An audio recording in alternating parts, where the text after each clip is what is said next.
Hello, this is Angela with Parker's Permaculture. This is my 1000th YouTube video. Full length, not including all the shorts I've been putting out recently, 1000th video. So I'm in the car because it's kind of rainy today and I'm once again shuttling kids around. Actually, Ruth is hanging out with me. She brought her chemistry homework, so she's going to be doing her own thing, working on, what are you studying right now? What are you working on? Specific heat capacities of metal. Okay, so she's in her zone and I'm in my zone. So first off, I have no idea how I made 1,000 YouTube videos, but the other day my husband was like, hey, you're at 999, so maybe you want to do something special for your 1,000th. I don't keep track of that kind of stuff, but he does, obviously. So I thought I would answer a question that I got recently that I thought was pretty intriguing and might be helpful for you all and might not, as a way to say, you know, thanks for hanging with me through 1,000 videos and watching the progression of this channel. Maybe for a future video, I should do like a retrospective of 1,000 plus videos. But for this one, I want to answer a question that came up last week. So someone asked, like, how do you keep track of everything in your garden? How do you know when to plant what? How do you know what is planted where? And what is the appropriate chore to do at an appropriate date, right? And that is a harder question to answer than you might think. So I thought I would just share my process with you all, and maybe it'll be helpful, or maybe you'll think I'm a total weirdo. Okay, here goes. I don't write anything down. I just keep it all in my head.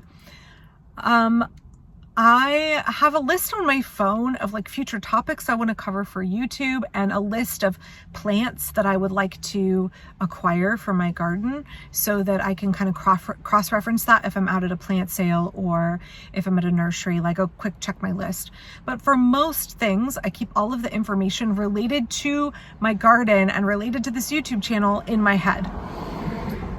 The best way that I can describe it is I have kind of a semi-photographic memory, but it's only really focused on plants. And so for me, it's like a Sherlock Holmes mind palace, except that instead of a building, I have a mental image of the garden in my head.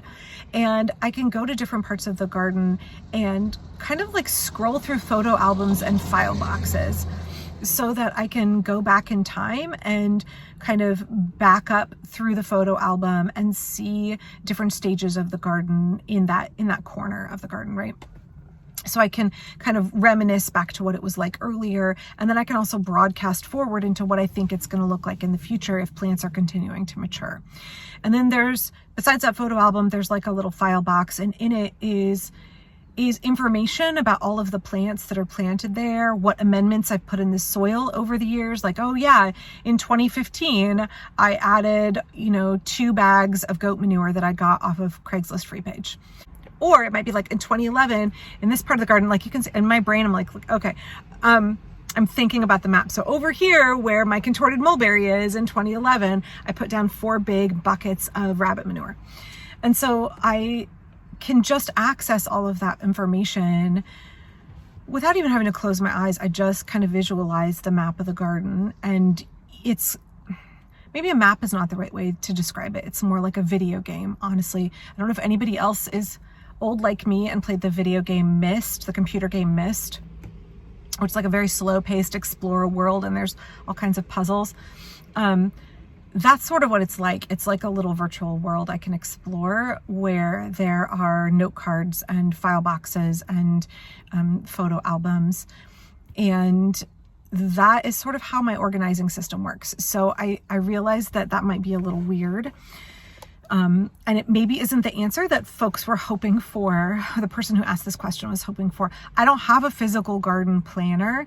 I don't have a notebook where I write down. I don't journal about the garden.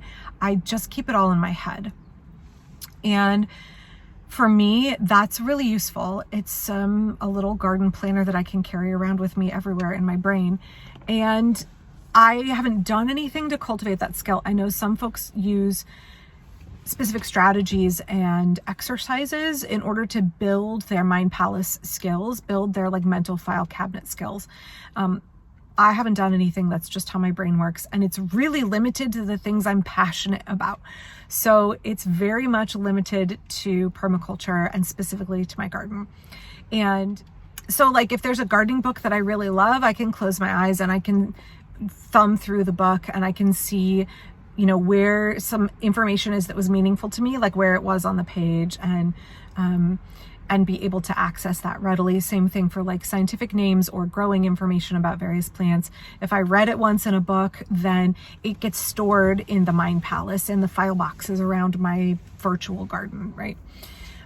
However, if you ask me the names of the folks that were at the barbecue I went to, 2 weeks ago, I probably could not tell you the names of anybody that was a new introduction for me. I'm terrible with names. And there's many other ways in my life that I don't hold on to information this way at all. So it's not like I have some big brain photographic memory that works for everything. And I don't know, and I also don't know how common this is. There are many things that I have to write down in the house, like lots of reminders. I have a calendar in the kitchen. I like sticky notes that I can put around the house.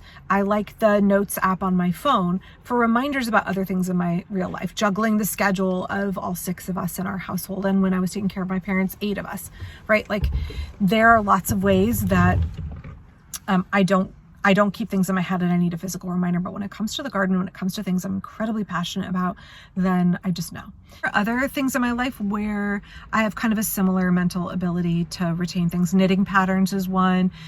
Basically, I have a mental notebook of everything I've ever knitted and the name of the pattern and what yarn I used. Pretty much anything I've knitted since I learned how to knit at 19, I could recall what it is that I made. And I wonder if that and gardening have in common the fact that I'm using my brain and my hands at the same time. And that helps it really be cemented in my memory much more because I'm having the interaction of my mind and then that like physical, tangible interaction. Yeah, so I wish that was more helpful for me. It's very much made it so that the way I conceptualize my garden, the way I interface with my garden,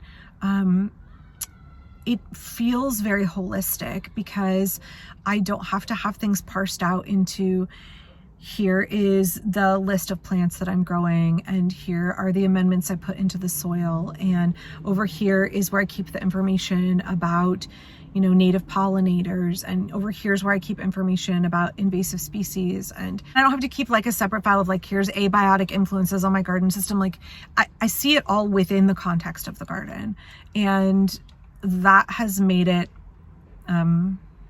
so maybe that makes it easier for me to access and also makes things feel really natural and intuitive.